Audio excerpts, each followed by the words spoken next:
Alright guys, good morning. Ano, kape tayo. Yan, tingnan nyo naman guys, overwhelming na kami sa stocks. Kababihan namin ng isang araw, yun, madami na naman. Ngayon guys, ang purpose kasi ngayon, yung araw na to, sobrang daming gawain. Inaayos namin yung mga plastic kasi overwhelming na naman. Sobrang stock na, sasagad na sa halos sa bubong. Tingnan nyo. Nag-ayos kami ng mga plastic. Ayun o. Ito. Isang sako. Lahat to. Tapos mga ingkan. Ito yung sinasabi kong mga kayamanan ng Pilipinas. Ayun guys. Ito. Alright. Ito. Ito mga plastic po to.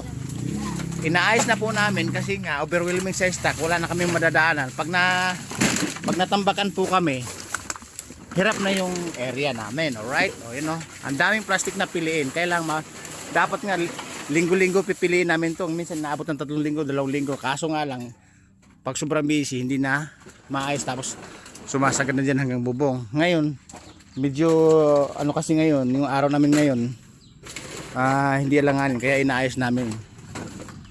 Alright. Inaayos namin. Ito, isang muna sa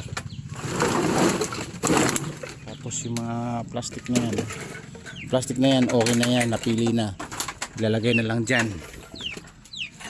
Sobrang daming gawain, overwhelming sa gawain, overwhelming sa trabaho dahil maraming items. Alright. Ayan na. Ay nako. Ayan. Sabi ko nga sa inyo guys, araw-araw may ginagawa. Kaya nga minsan kulang sa tulog, sobra sa trabaho. Yan kasi ito yung sinasabi ko sa inyo guys, napakalaga. Yan ito. Yun yung sinasabi ko sa inyo, kayamanan ng Pilipinas. Ano po yan, mataas po ang uri, mataas din ang value niyan, right? Ayan, mga sinako na yan. Ayan, mga karton, overwhelming na naman.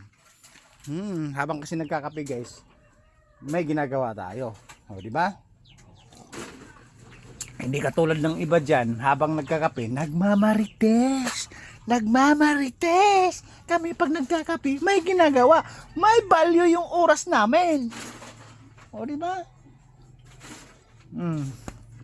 Maniniwala na kayo guys, di ba pag tuwing umaga, magtimpla ng kape, may nasilip sa pintuan, sa bintana, at may nagkwentuhan, lalabas ka, tapos magkakape, dalang bitbit mo na yung kape, magchichismis, magmamarites ka. Alright. Yan guys.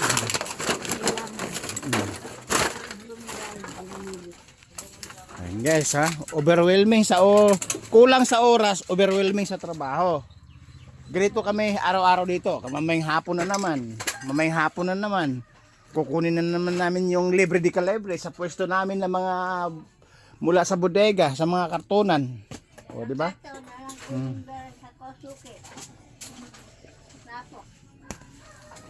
Alright, nakita niyo na guys.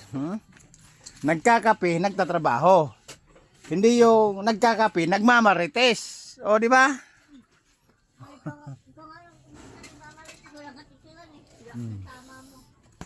Kasi guys, tandaan nyo.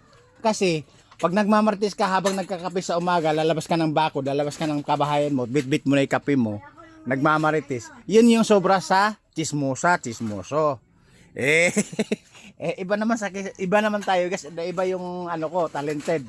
Na iba yung talent ko. Oh, nagkakape, nagtatrabaho. Oh, di ba? Oh. Alright. Ayan guys, ayan na. Mamaya siguro mga matagal na to, 3 oras o 4 na oras guys, mangalahati namin yung items na yan.